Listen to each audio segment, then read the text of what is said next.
Hello guys, glad to have you on board again today. We'll do as usual as an intraday show today. We're gonna just talk about shorter time frame than the one we cover on the swing trades, but still there is a little bit of swing context scenario that we're gonna have to talk about today.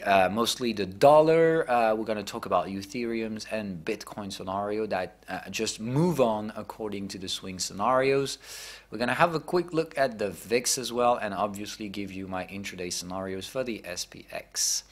We're also going to talk about Tesla's reinforcements I've made yesterday, tiny reinforcements, just 15% of the initial position sizing, heading into a potential breakdown that may occur probably just this week. I also got myself just dipping a toe into Cisco selling activity yesterday. I'm going to review that trade as well later on today's podcast. So moving on.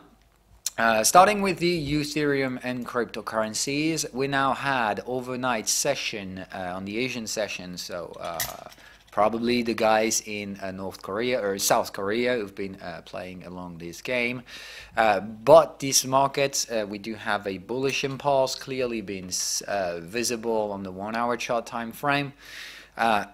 And to me, it's just sign up the termination of this bearish wave. So as we can see, 1, 2, 3, 4 bottoms. So don't overthink things. This is just a complex ABC structure. So it's just validating the goddamn triangle, always forecasting.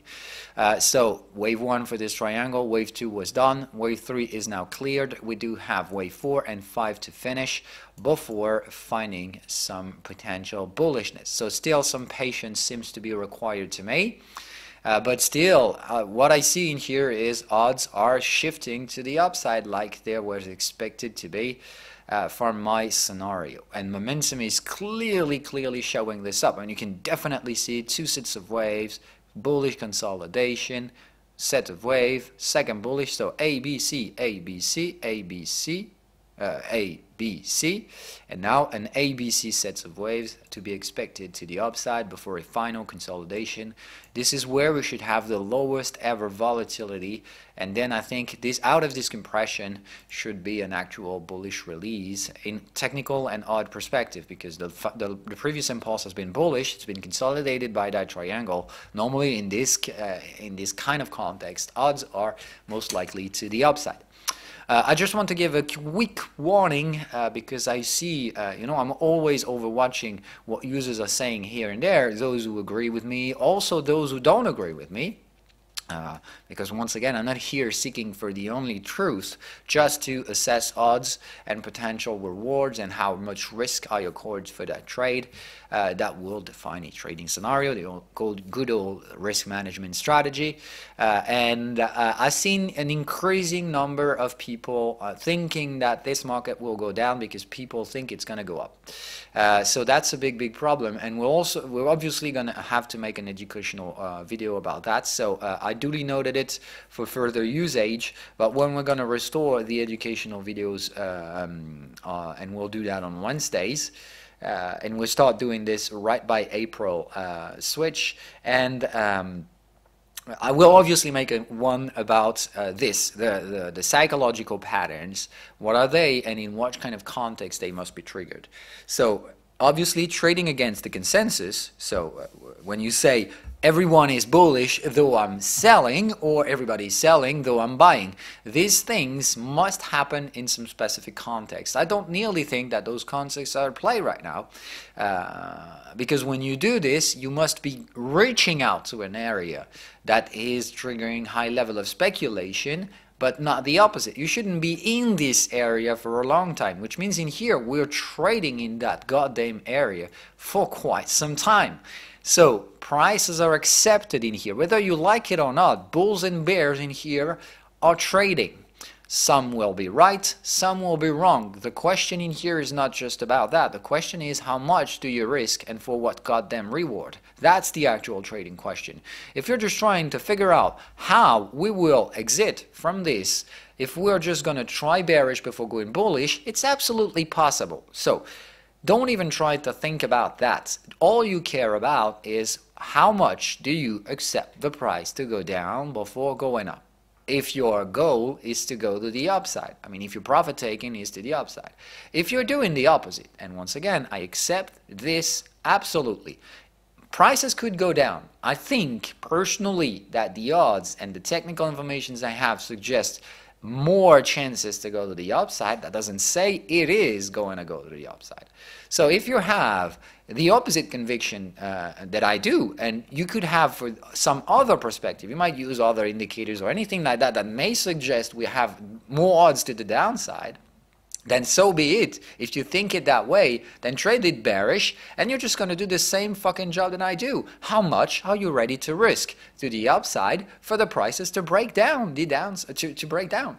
And if you can answer that question with a decent risk reward, decent signal trigger, and everything like that, then you and I are doing the same job. And guess what? One of us is probably going to be wrong, or not necessarily. But if one of us is wrong, then as long as both of us respect the strategy every fucking time, sometimes I'll lose, sometimes I'll win. Sometimes you'll lose, sometimes you'll win. Even if at every fucking step, we're always trading one against each other. Guess what? If you do the job well, and if I do the job well, we both win. We both get more money than we lose. So what's the fucking point about being right and being wrong? At some point, you really need to understand that. All right? So it's really important. But we'll do, as I said, this is just educational content in here, and we'll cover up those psychological structures. So in here is definitely not the time to put this at play saying people are buying, though I'm selling. It's absolutely not the kind of context you can play that game. So anyway, waiting for this to play its game. How is Bitcoin reacting? Same stuff in here. So it's hard to figure out what the structure is for Bitcoin, but it still seems to look like a triangle as well. But this triangle in here is obviously more bullish than it is on the Ethereum. But I think both of them have the same compression structure heading into potential breakups. And holy shit, I didn't see that.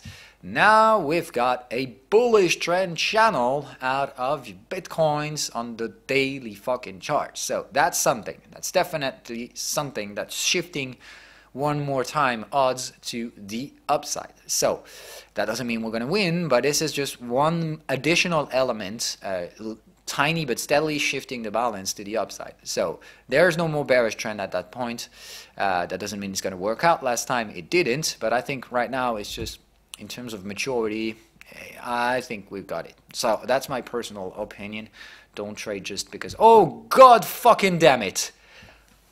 Woo! I forgot to talk about that in the Euro session. I knew it was going to happen. I really knew it was going to happen. So I warned you about the 1% up move that we could have today. We do have it. Fuck bears. It's just because I had a tiny, who's got the bigger dick, stupid game with a guy on Twitter, not on Twitter, but on all other social networks, was just begging at me, just telling me, oh, you're just going to lose a shit ton of money because AUDNZD is going to crash. Then clap, clap, you just proven wrong, and I just took a shit ton of money.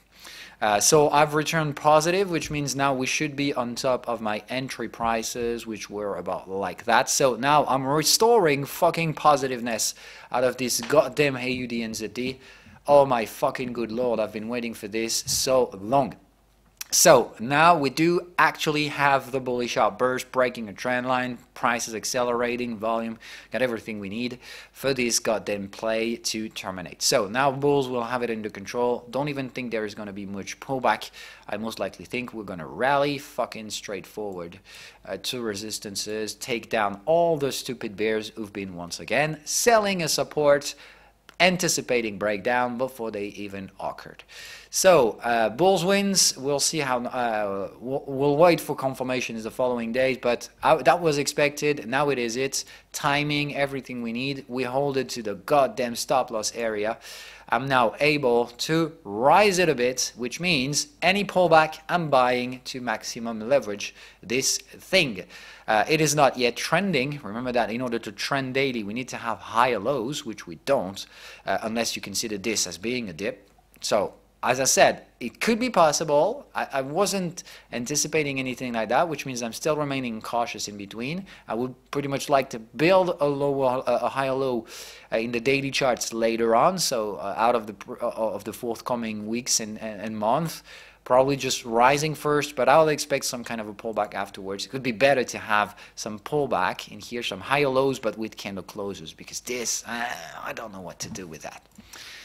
But those who want to take it as granted and will say this is a dip and this is a higher dip, then in that perspective you can go along with breakouts, but I don't recommend that. But yeah, fuck that. It was risky, and once again I was totally agreed with the fact that this could have played on the opposite side, all right? And if it had done, then obviously I would have been stopped out. But I mean, at some point I still know how to do my goddamn job, and it is no gut trading, but I definitely had the feeling that this is what was the most probable to happen. But I needed some confirmation. Now here they are, and the NZD fucking yen is obviously surging to the goddamn downside. And I think this one is about to trend as well. So now we do have something. You can see we got the lower highs. So here is a breakdown trade on the NZD GPY, 4-hour context. I'm going to reinforce this thing as well. I think now we're mature enough to go breakdown trading. So I think that's finally a goddamn job that's been done. So here it required a shitload of patience. First dip in a toe was in here, if my memory is right. I had to reinforce all those market tops in here to have an approximate short price. Well, isn't that good? But anyway, I mean, the goal in here is just to be in the right side and don't risk more than you can take. So I think right now stop loss can be set in here regarding to this. I'll have free cash available to reinforce my position. So NZD yen is going to be reinforced in the forthcoming day, probably even today. Anyway, sorry, that wasn't the point, but let's go straight to the essentials. So what is it absolutely not working right is the EURUSD. So EURUSD is now negatively installed, which means we're not just dipping a toe in here, we're getting straight to the bottom of this blue area. I'm expecting a reaction today. If we don't have this, simply means the euro area and most likely the bunds will just trade just like Japan. And if they do, oh my God, it's not going to be pretty for the euro area in the next forthcoming 6 to 12 months. We're going to have some political problems coming along the way, and I hope it's just going to be fine. But we kind of expect some nasty things to be at play. I mean, the bunds at minus 0.6 is just absolutely not making any sense. Anyway, so SPX. We're going to do the intraday scenarios as usual. We take the cash session to have a look at any price structure that could be used to trade. We don't. I mean, it's the same context as yesterday, but I'm just repeating the same old stuff so you guys can figure out why I'm doing this. So in this perspective, we're still building a dip, probably expecting some lower highs to build, and once this lower high will be built, we're probably going to expect some trending to the downside. Obviously, we're going to break down this low and probably this one as well. Question is, are we just going to break this one and hold this one? I don't know, but we've got a pending gap in here. So it's a question, is this gap going to act as a support area, or is this gap just going to be an acceleration to break this one? So this is the target I'm heading to. I just don't know if our third point is going to be there or there. Now, if we do have a look at a more intraday structure in here, we can see one and only one impulse to the upside. So I must be ready for the SPX to eventually make a higher high today and targeting the 76% Fibonacci retracement. So highlight this area, 28.42. If we go there, this is the price you want to sell today. But now if we have a look at the SPX 500, yesterday, this is the area we've been highlighted. We just rejected down the at the bottom of this area. We just got there and sold. So we've had the signal. Sideways we're grunting the signal as well. So today we've got two options. We got in here. Either this is building a top, and in that perspective, we're going to have lower highs. Oh, shit. We're going to have lower highs, and if we do break this low, it means we're done with this area, and this was the price to sell. So as I said yesterday, I didn't do that trade for a single reason. I didn't partial profit take on that support. And as I'm already maximum leverage on my swing scenario for the SPX, I don't want to add intraday positions on top of this. So I didn't take the trade simply because I need free cash and available cash to do it first. And I still, as I don't have it, I just don't trade, just simply to avoid rising my exposition to this market. That would just force me to lower my stop losses. I don't think it's nearly possible at that point, so I'm waiting. This could just be a triangle. If we do a triangle and this afternoon, then if you sell right now, you're just going to be fooled. This is really, I think, key elements of today's session. If today's cash session of the US is opening in here at 2800, I think this is definitely going to be bearish straightforward, heading into my blue area, and question is how we're going to hold this or not. If we don't, then we can expect some bearishness to trigger the third impulse and we saw that is going to probably target extensions nearly at 161 to 200% of the previous impulse. So this is the area we could see. So if we go there and if bulls doesn't show up, we're definitely going to go down the lower boundaries of our pitchfork. And this is the area we could target. And definitely I think the 200% kind of makes sense. So 2880, 2680 is the area I will target if we go worst case scenario, which means the cash session opens near the previous day's lows, we accelerate and we don't find any support in this area. The most probable to me today is to do an in-between scenario. So even in the worst case scenario, I think we're going to hold on to this area and get to close neutral, and only probably Thursday or Friday may eventually trigger the downside breakdowns. All right, so don't go over bearish today. I don't think that will mature enough, but normally you should have sold yesterday to just be ready for it. And if you sold it yesterday, normally you should be stopped. Put a stop loss in here. If your stop loss gets to trigger, then you're going to try selling again and near the 28.46, 47 in this area. And obviously in this area you have a much better risk reward ratio. Stop loss then in this case will have to be there until validation. All right. So that's the plan. You've got multiple options depending on the risk management you do have. Once again, there is not just one solution for everyone when it comes down to risk management, but just multiple solutions depending on how aggressive you are. So let's see, let's talk about the person who would have sold yesterday. It was according to the plan, overbought, near the cluster, everything was here to trade. So you should have taken that trade in a 15-minute chart, not a 1 hour. Remember, you need to be in context, but the 15-minute gave a signal as well.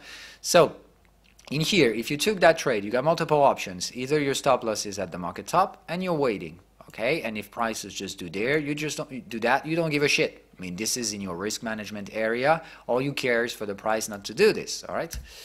So normally, even if that's happened for a low risk profile, your stop is further away. You can accept the intraday excess we could have today. So you don't give a shit. You're not even trading today. You done your job yesterday. You're waiting for the price to go there. All right. And this is where you're going to risk manage. Okay. It's purely and simply this. All right. Second option, you didn't take the trade yesterday. You're going to try taking an excessive trade today in the red area and probably close to the 28.45 area. And you're going to put your stop loss at the same price. Okay. Now a more aggressive person who would have sold yesterday will put its stop loss in here.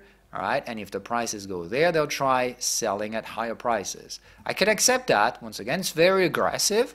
And it means you're going to have to spend the day, you're going to have to trade today as the other profile who has its stop loss in here is risking more than you, obviously, but doesn't have to be trading today.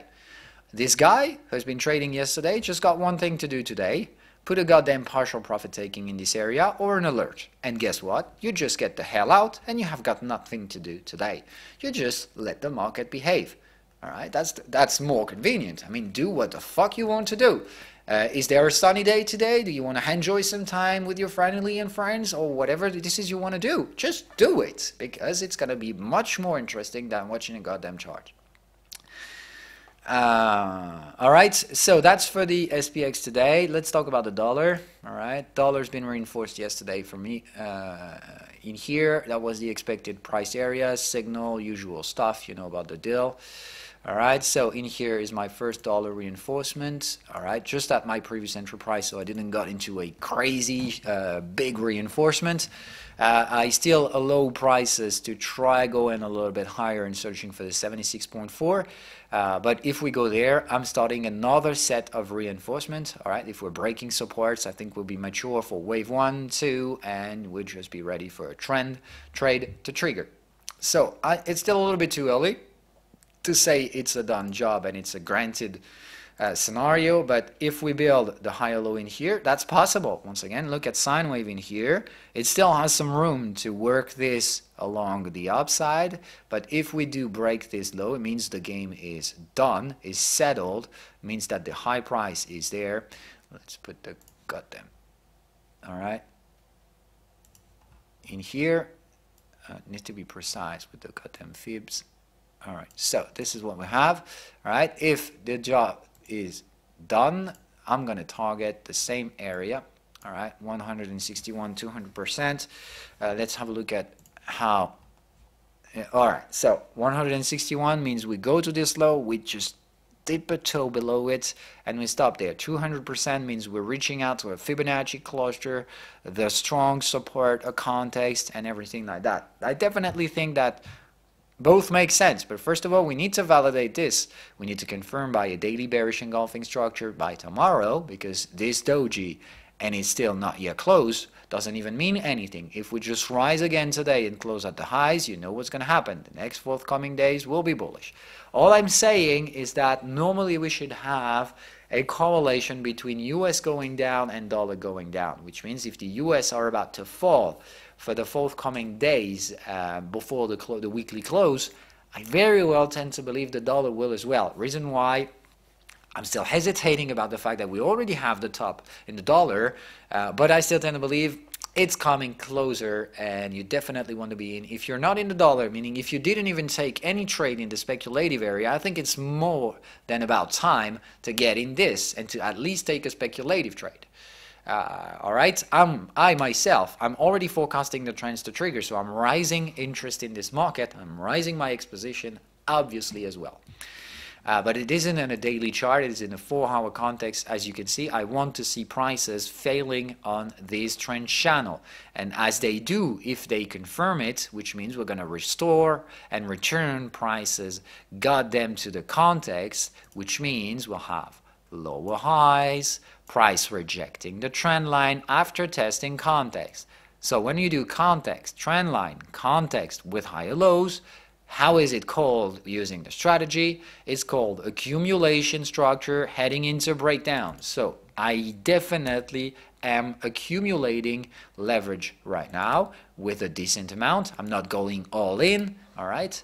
But I'm obviously accumulating some money ahead of a potential breakout to come later on. So all my trades are reinforcing, and I'm waiting for this low to be broken down for an actual breakdown. Okay, it's pure and simply this. You can take that trend line as a trigger. So those who just want to take the breakout trade, probably is going to happen when we'll do accelerate both trend channel, context channel, and breaking through that trend line. When you've got those three conditions being met, you know there is a low risk breakout trade, and you could be able to put the stop loss out of the previous highs. Obviously, at that moment, I'll lower mines as well and rise my leverage. That's pure and simply this. All right? But, oh yeah, and once again, we're going to do it. I like to repeat stuff, even if that may sound like crazy boring to hear the same old stuff each and every day. That's how you really get it. What's the point in here? The breakout trader, the one who will wait for the breakout, they're probably going to enter in here, all right? Because when it breaks down, by the time you calculate the position sizing, the market is breaking. So it's just probably the price you're going to sell, right? So breakout trader will probably get there, 95.6, all right? It's going to put a stop loss in here. Obviously, in a psychological perspective, that's way more convenient because you know where to put the stop loss. Everything is clear and neat and simple. So what's the difference, though? Why don't you do this, Phil? Because you just said it's way more convenient. Yes, it's more convenient, but the stop loss for this person costs 1.38%, which means that guy cannot take more than the leverage one, otherwise he's taking too much risk at the breakout trader. All right, let's say he can go leverage 1.5. Oh God, all right, good. Now this is my average price, okay? I'm going to have the exact same stop loss. And I'm going to take the exact same risk, which means I'm going to take a 1.5 leverage in here, but I also have a leverage 2.5 in here, which means I'm going to be leverage 4 without taking more risk than the breakout trader because my risk has been taken previously. Do you really get that? Do you see how it works? I'm not taking more risk. I'm just taking the risk, I'm spreading the risk throughout the speculative area. So when the breakout comes, I'll do the same job as every breakout trader, but I do have 2 to 3 times their leverage, which means if we both are proven right, I'll take 4 times more. If we're both proven wrong, we both lose the same time. We both lose the same amount. Does that sound logical to you right now? Why do you think I'm taking risks? Not because I just like to be a risky guy. I'm not taking crazy amounts of risk. All of this is managed. This is what we call trading. Definitely I'm trading more aggressively than the average trader, but I'm also taking more gains. That's how it works. More risk, more gains, but you're going to need to be able to handle those risks. Which means a beginner who starts all in, going fully aggressive like I do, is definitely not going to make it. It's too much risk for a beginner. But I'm not here to tell you how you should trade. Those shows are just meant to show you how I do it, but I'm most likely trying to explain you why speculation brings more money and that you need to head to this goal. All right, instead of using leverage, use aggressiveness as a leverage for your money incomes. It's simple as that, because if you go aggressive, you have a choice. Going aggressive is just whether you will be able or not to handle the higher level of risk. If you can, then you're going to have higher rewards. If you can't, you have to step down. All right, if you're taking speculative losses because you're too aggressive, just step down and be less aggressive. The goal is to make money, not to make the more possible money. All right? It's really simple as that, because the other option, which is using leverage, which means you remain low profile of risk, and as you want to increase your income, you're just going to use leverage. If you do this, you know how it ends. So this is not even an option. All right? Anyway, that's it for today. I'm going to stop with this. We're half an hour in, and I think it's more than enough. So NZDN scenario is validated. I'm reinforcing. We're going for trending. I think the dollar is about to do as well. So USD/JPY is probably about to trend as well sooner or later. I'm just expecting this trend to trigger. So all those scenarios, I'm sorry to say that, but I mean, we're working on this for months, and they're all about to validate. So if you think this is about time to profit take, no, it is just about time to double down on your positions, to just enjoy the fact that we've done a good job. Now, I do have my average short price higher than the breakout levels, which means I can't do breakout trades without risking money. This is the only thing I'm doing. I do have a secured leverage out of the speculative area. Anytime we pull back, I'm reinforcing without risk-taking. So as I said, quickly, the Tesla has been reinforced yesterday. I'm going to go 15-minute chart. You'll see what I'm taking. I've been taking this trade out of this trend line. All right. So this is the trend line. This is the 15-minute context. So no context, but we're close to. So I accept the price to go a little bit higher. Now my stop losses have been lowered just a bit. I've been taking. I was there before. Now I'm approximately there. Just took a 15% reinforcement, so I'm not doubling down on my positions, but I took a reinforcement. I think that we're now ready to go for the breakdown trades. Just have a look at these 4-hour charts. All right, we've been 1, 2, 3 times, 4 times rejecting the trend lines, the trend channel, and pulling back to context every time.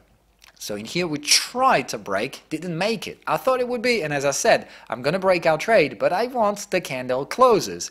And I was smart enough not to take the breakout trade the other day, yesterday. I waited, and I was thinking that they would just try to trap us. So I think this is just a fake thing. We tried, we rebounds, but the rebounds is probably, it could last 1 or 2 more days, but I don't nearly think that we're going to reach out to this trend channel again. I think anytime we just go down again, it's just going to be a falling fucking knife. Obviously, 250 is the area everybody is watching for.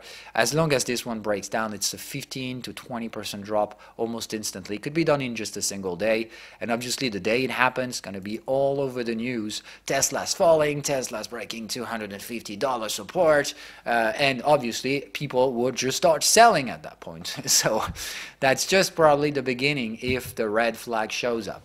I see early signs that this is really the most probable, but it is still way too early to consider going all in and putting a stop loss in here. All right, I still accept if prices were about to just test this again, try to mess around one more time before breaking down. So you really need to maintain stop losses in this area, even for the most aggressive traders. I also got myself dipping a toe in Cisco. This is a 15-minute chart as well. All right, so 1, 2, 3. So ABC consolidation after we broke a support. I thought that just as Tesla, I think we're mature enough to sell. I don't know how it's going to work today. Either we open in here and we bearish trend. Therefore, I'll be happy to have Cisco already in. Or we just rise a little bit more, get to 76% fib retracement or anything like that, and we sell again in here. All right. Now I've been taking a 5% stop loss out of those price, so my stop loss is nearly at $56, and it's a 1% capital risk. So very low leverage for now. As I said, I'm just dipping a fucking toe. All right. So I'm going to put an alert out of this. All right. I'm going to put a breakout alert as well to see if we could break this shit down today. So obviously, if there is a breakout trade, I'm going to add a position sizing to my initial dip in the toe. I'm going to start rising interest in this asset. All right, so let's put a goddamn alert. All right. I'm going to put it there. Okay, so I'll leave you guys with it. Once again, remember that the breakouts means we need to fade in here. We must not reach out to the resistant context. If the breakout occurs after we're done this, that means that we're going to have to, remember, we're going to have to do this, this, this, and this to break down, okay? Must not be done this way. If this is the path we follow today, it's not working for the breakdown. It's only working if we go test the trend channel, if the trend channel rejects and we go back to context. This is where the breakdown will occur, all right? So remember this, those who don't have taken Cisco already, if you want to do, take the breakout trade today, only if we don't make higher high than what we've done yesterday. That's pretty much all I had to say today. We're gonna obviously review the swing trades by by Friday show, obviously. But I needed to talk about those things today as well. So bye, guys. See you tomorrow.